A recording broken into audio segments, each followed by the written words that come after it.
just to close the issue, just to close the issue. Yun nga yung yun nga yung if pag-uusapan natin at dadalhin natin sa usapang politics yan. Bad trip talaga tayo kay ay wala ko, bad trip ako kay Eman. Although si Eman, ay, hindi ko wala akong reaction kay Eman dun sa mga political views because I really see her politics as very shallow. So kumbaga parang hindi naman deserve na reaction yan Kumbaga hindi naman na hindi naman na yan parang dapat pa i-highlight or whatsoever. Ganon. But I think, more than anything else, ang kailangang ma-call out tungkol doon sa issue ni Eman is the mainstream media. It's really the mainstream media who should be called out here. Na parang, ngayon nagpapaka-sensitive kayo pagkatapos gagawin ninyo, mga Duterte supporters yung sisisihin ninyo. Diba, if you truly care dito sa soul ni Eman and sa family ni Eman, and you do not want to bring further emotional damage doon sa family, hindi nyo na dapat sinama yung mga Duterte supporters dito sa issue na ito. Because that's just so cruel sa family ni Eman at kay Eman mismo, di ba? Si Eman, mali na nga siya doon sa perception niya na DDS yung mga galit sa kanya kasi that's factually wrong Di ba? Mali na nga yung appreciation ni Eman na mga DDS ang nababash sa akin sa Nepo Baby, because it's not just DDS per se. Mali na nga yung appreciation niya sa facts pagkatapos itong mainstream media, sinakyan nyo pa. Diba? Sinakyan nyo pa, inano nyo pa, parang dinala nyo pa yung mga DDS dito. And of course, yung mga Duterte supporters, anong gusto nyo gawin? Pag sinisi nyo sa mga Duterte supporters, hindi kami papalag. Diba? Hindi naman ganyan yung mga pag-uugali nyo noong merong nagpakamatay na na Uniteam supporter noong 2022 na student. You weren't concerned. You did not make any campaign. Let's be kind. Let's make this a safe place. Ganyan.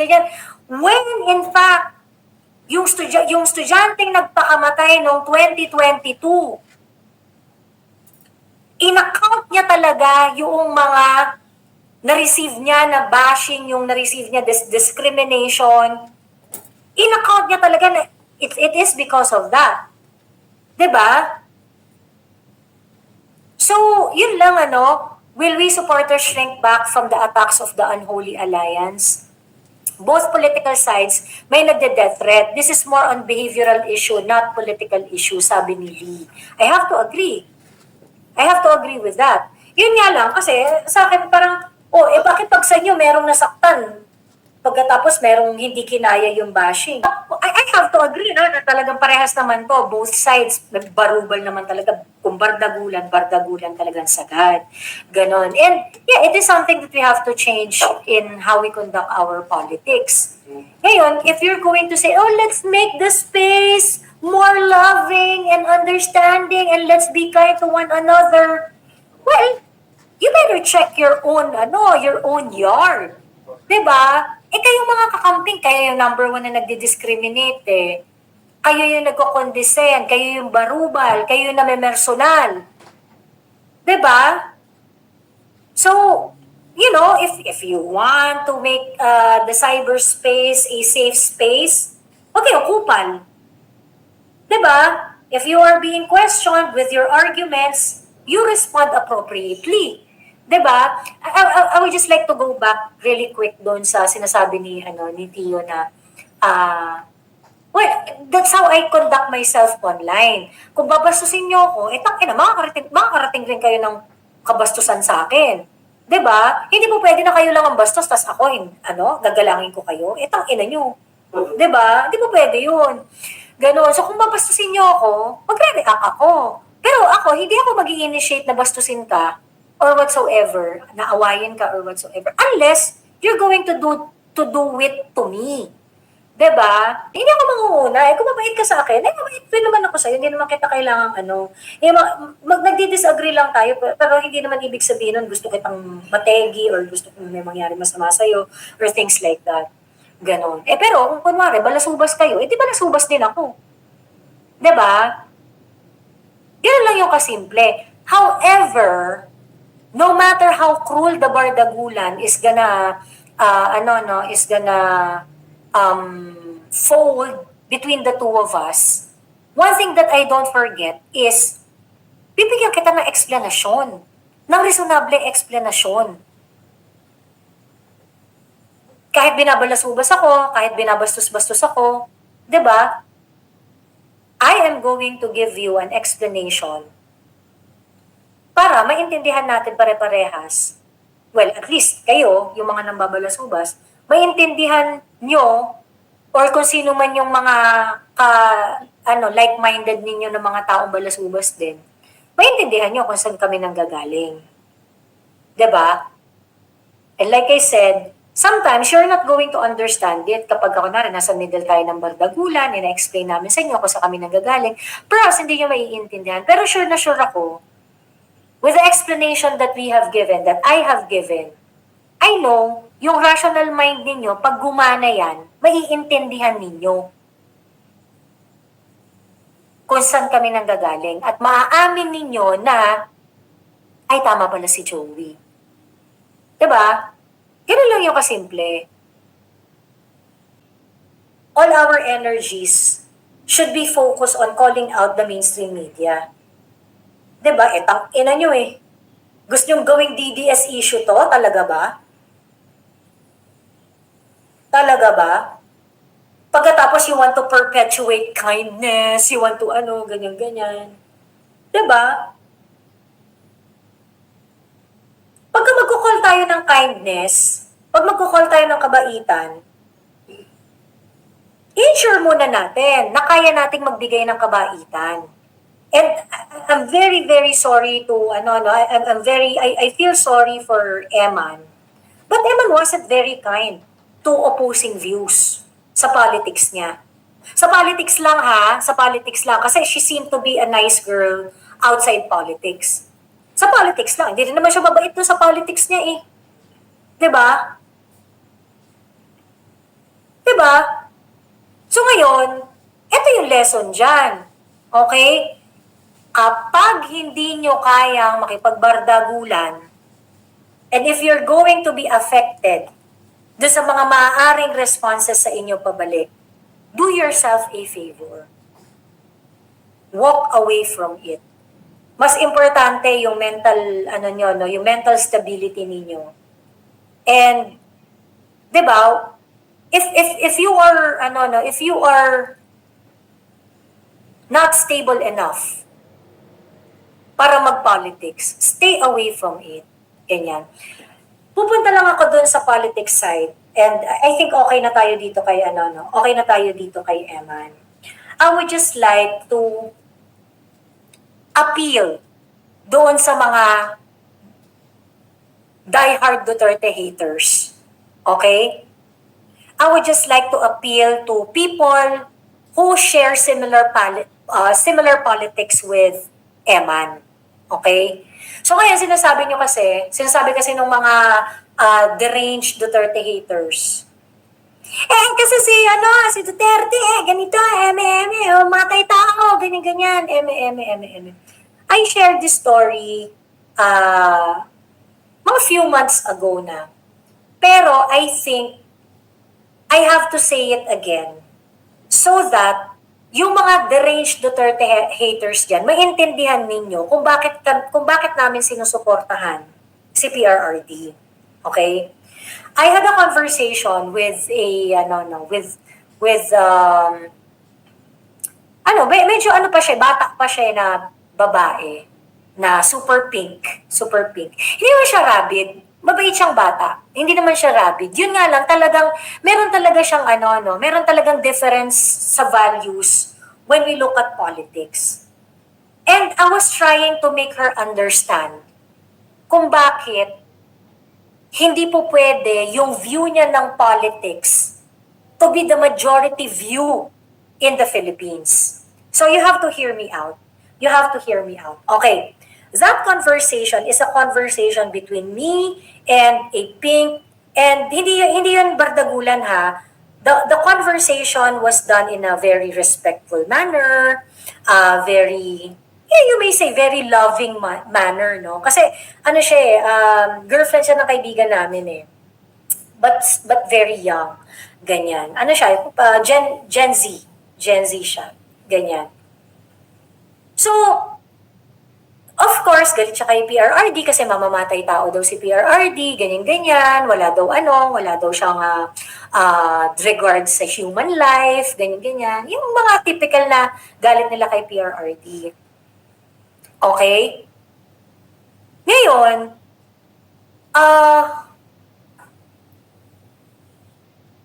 yung friend ko, binigyan siya ng scenario. Okay, ganito. Meron kang barel, hawak mo yung barel, and right in front of you ay merong tao na may hawak na kutsilyo and running after your mother or someone you love. Okay? Nasa harapan mo. Within shooting distance. Okay? Within shooting distance.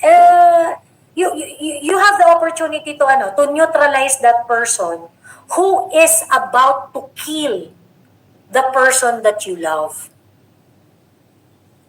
So, kasi sinabi namin sa kanya, put yourself in that situation, i-internalize mo.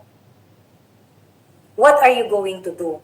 Ikaw, may hawak kang barel, yung gustong pumatay sa taong mahal na mahal mo, may hawak na kutsilyo, and running after doon sa mahal mo sa buhay. Sabihin na natin kunwari nanay mo, ganyan, nanay mo. Papunta siya, will you shoot that person who is about to kill your mother? Okay? Naiyak siya, sobra siyang naiyak. Sabi niya, no, I cannot. Hindi ko kayang pumatay para protektahan yung nanay ko. Hindi ko, ganyan. Hindi niya kaya. Hindi niya kayang, kalabitin yung barel. Hindi niya kayang gawin yon, even if that is going to save the life of the person she loves. And I understand. Kasi meron talaga taong ganun eh. We were not saying it to embarrass that girl, that Gen Z girl. Hindi namin siya tinanong para i-embarrass siya. Ang sinasabi namin sa kanya is that is why you need people to do it for you. Kasi may mga tao talaga na hindi kayang gumawa ng hard decision. Okay? In this case, buhay ng taong mahal na mahal mo ang nakataya, and in order to do that, in order to save that person na mahal mo, you have to neutralize yung tao na gustong saktan yung taong mahal na mahal mo. And you have the means. Kung gusto mo kalabatin yung gatilyo, tatamaan siya sa paa or whatever it is, ganyan, kung paano mo gagawin, di ba? Naiyak siya. Sabi, hindi ko kayang mag-decide. Even if ganun yung... And I think, that's fine. That's okay. Kung ganun yung desisyon niya, kung ganun yung feelings niya, na hindi niya kayang gawin yon, hindi natin siya mapipilit. Diba? And I told that girl, that is why your politics cannot decide for us. Your politics of respecting human life, regardless, kineme, ganyan. You cannot decide for the welfare of the people. Why? Because deciding on how to protect the welfare of the people will require making hard decisions. That is why we need leaders like PRRD. Kasi si PRRD, hindi siya mahihirapang mag-decide. Inyo-neutralize niya yung taong papatay sa nanay mo. Inyo-neutralize niya yung kriminal na yan. Para yung nanay mo at ikaw ay mabuhay ng papayapa at secured. So that is why you do not have to make the hard decision for yourself. Because a leader like PRRD is the one who's going to make that decision for you.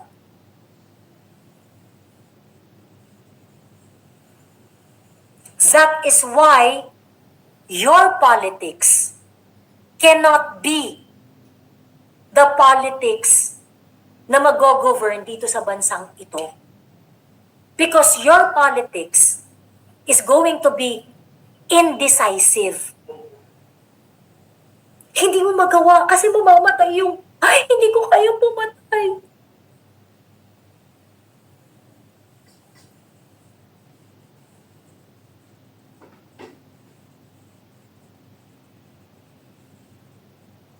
Diba?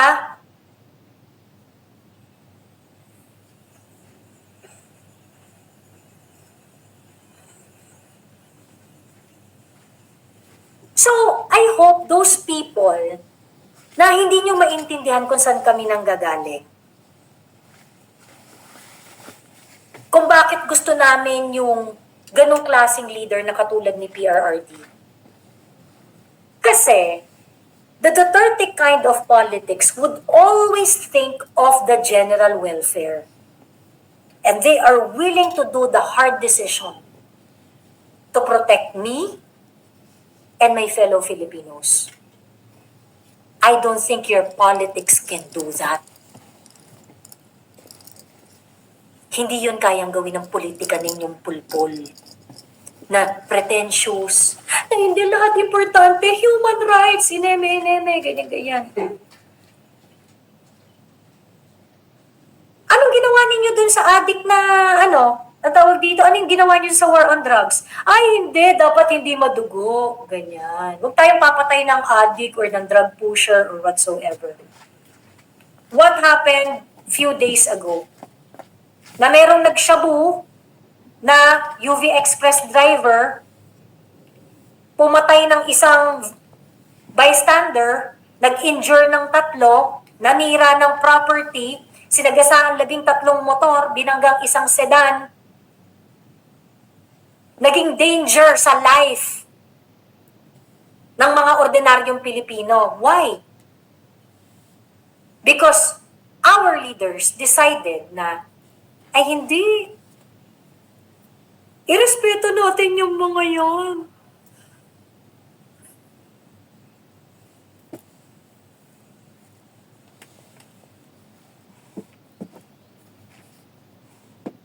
Huwag natin patayin, huwag natin takutin, di ba?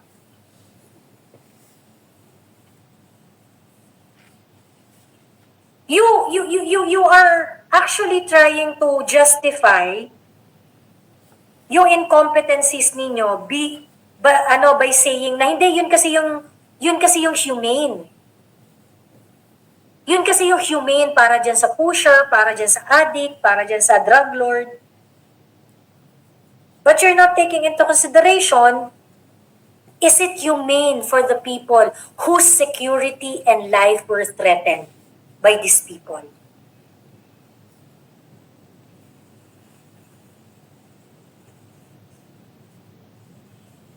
Hindi nyo iniisip yun.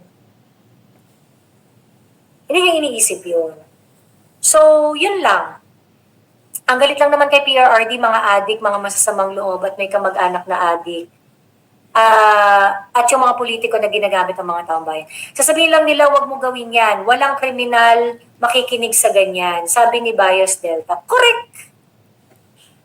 Nagsasalita kasi sila na as if, nagsasalita kasi sila as if mapapakiusapan mo yung taong adik. Diba?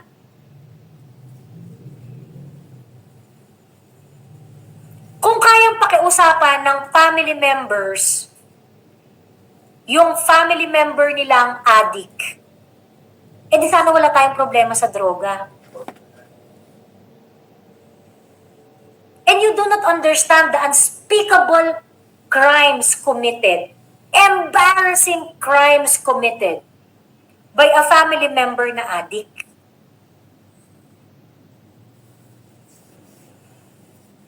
nagnanakaw sa tatay, sa nanay, di ba? Nang-rape ng family member din. Tingin ninyo kung mapapakiusapan yan? Tingin niyo magkakaroon tayo ng problema sa drugs? Di ba? Ganun ka-stupid yung mga anti-Duterte. You do not understand the problem. Pero you want to decide for us. Eh, hindi nyo naman naiintindihan yung problema and you do not offer a solution. Di ba? Pinapatay ang nanay mismo, sabi ni Jules Hitoa. Correct! Lola, nire-rape. Bata, nire-rape. Sanggol, nire-rape. Yes. You do not talk about the unspeakable crimes na ginagawa ng mga adik. But you want to decide for us. Diba? Ayun. Sabi, pero Miss Joey, marami rin ang pamilya ng adik na sobrang pasalamat kay PRRD dahil natulungang magbago yung adik na kamag-anak nila. Correct! Yun nga yung point ko eh. Kaya nga yung mga galit na galit sa war on drugs. Dahil maraming namatay, maraming ineme, ganyan-ganyan, maraming ano. Yung mga galit na galit sa war on drugs. Gano'ng karami yung sinasabi ninyo na naperwisyo ng war on drugs versus yung sa nakinabang ng war on drugs. And this is quantifiable. Because when PRRD stepped down as president in June 2022, 80% of Filipinos agreed that PRRD did the right thing for the country. So, ibig sabihin, kung mayroon mong problemado sa inyo, 20% lang kayo. Hindi kayo yung general welfare. Nandun kayo sa outlier. And you want the 20% to decide? Eh, putang ina nyo. Naging democratic country pa tayo, tapos ang gusto nyo masusunod, 20%. Again, that is disrespect to us who consciously made this decision that this is how we want our country to be handled.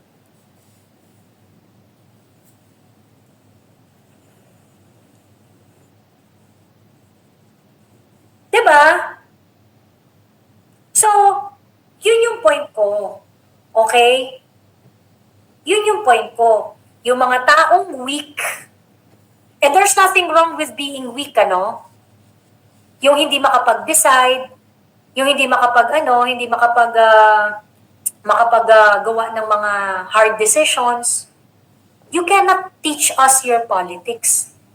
The worst thing is the people who bashed her, there are very the same people who said RFP. It's just performative remorse. Correct. Yeah. That's it. Thank you for pointing out the right term here. Sorry. That's performative remorse. Tama ka, Hazel 8309.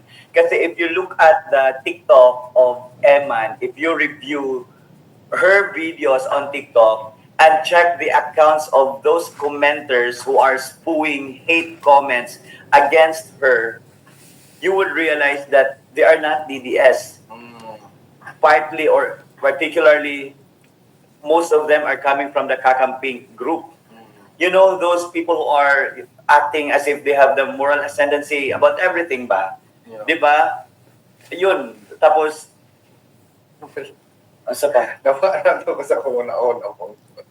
Yeah, but yeah, the performative, hindi lang remorse. And but selective, almost, selective empathy, selective justice, ganyan. Because nga, if the people they idolize are not involved on the issue, wala silang pakialam. But the moment, say for example, Riza Hontiveros is being involved on that issue, they have all the arguments in life. The legal arguments, moral, religious, spiritual arguments, lahat ng mga arguments na pwede nilang gamitin, they will really utilize it just to defend the people they idolize. But if no longer concerns, for example, Risa or Lenny or Laila de Lima, then they don't care. That's really Ganyan. hypocrisy. Exactly. That is really That's why I always point out ba sa mga sinusulat ko na don't be hypocrite. Oy, if you can argue well, then both sides ba, weigh both sides, and then And also, Tia, Yeah. we need to point out that is this yours? let's Jules, you Can I? we need to point out also na if they feel that they're losing the argument, they always opt to character assassination and those kind of stuff. Ako. Diba? Yeah. Oo. In Physical, alam mo yun, mga Can you, kasi di ba parang, ang inaano nila dito, ang gusto nilang narrative is that, inanalize niya yung sarili niya because of the hatred that he is getting from the Duterte supporters ko, no? But, Imagine that, this comment, oo.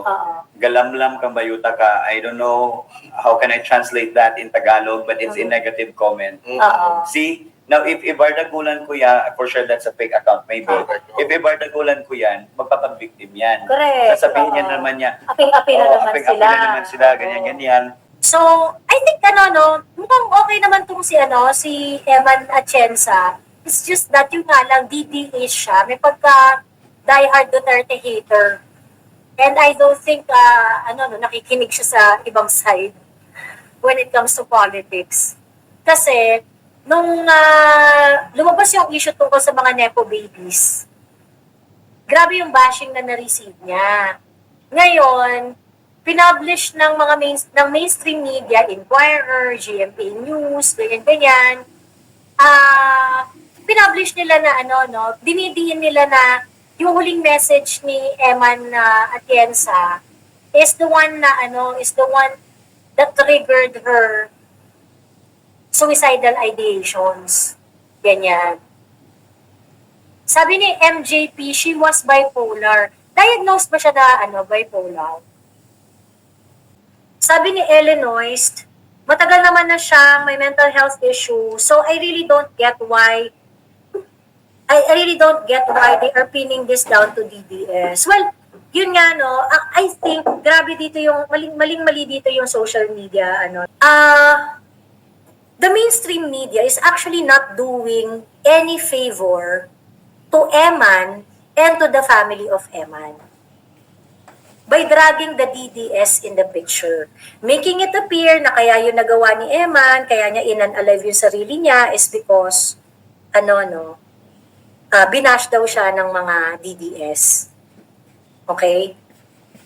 Kasi nga, di ba, parang anak siya ng politiko, Atienza siya, and things like that. So, nung time na galit yung mga tao sa Nepo babies, nadadamay siya. And it's not purely DDS.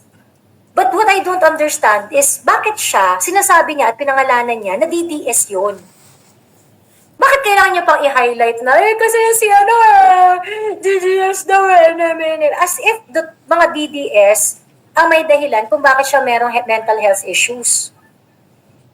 Diba? Dinadala naman niya yan even before nakapag-formulate pa siya ng mga political opinion niya. Diba? And I remember, nung mga previous live ko, when we were talking about, Nepo babies, I actually saw some of my followers, magko-comment nga sila na parang minsan out of hand na rin yung mga tao sa pambabash dun sa mga parang feeling nila Nepo babies, ganyan-ganyan, ineme. And nabanggit nga yun si Atienza, si Eman Atienza. Ganon. I remember ang reaction ko pa nga dun is ganito na parang, well, kung ikaw ay Nepo baby ka, kung ikaw meron kang mga kamag-anak na politicians, ganon, it's really incumbent upon you to explain na, alam mo yun, na yung yaman ninyo, yung privilege mo, yung whatever comfort that you are experiencing in your life, you should explain na hindi yun galing sa nakaw, hindi yun galing sa pag-abuse ng power ng family mo. For me, tama lang yun na nag-e-explain tong mga to. Diba? Tama lang yun. Ganon. Kasi humawak ng government office yung pamilya mo diba? So, ayun. I think si Kuya Kim should call out the mainstream media for dragging the DDS here. Kasi itong mainstream media, kung gusto niyo talagang bigyan ng peace itong kaluluwa ni Eman at ang pamilya Atienza, hindi niyo dapat ginawang political ito. And I think yun yung pinaka-cruel na nangyari para kay Eman today. Yun yung pinaka-cruel na nangyari para kay Eman today. At sa family ni Eman. 'Di ba? Gusto niyo pala ng peace eh. Gusto niyo pala ng ng respeto and what not eh. Bakit niyo gagawing political to? Alam niyo pag ginawa niyong political to, masakit talaga to. Now, if you are going to continue the conversation in the political angle, you are not going to like it. Ngayon, kayo, mainstream media, why do you encourage it? 'Di ba?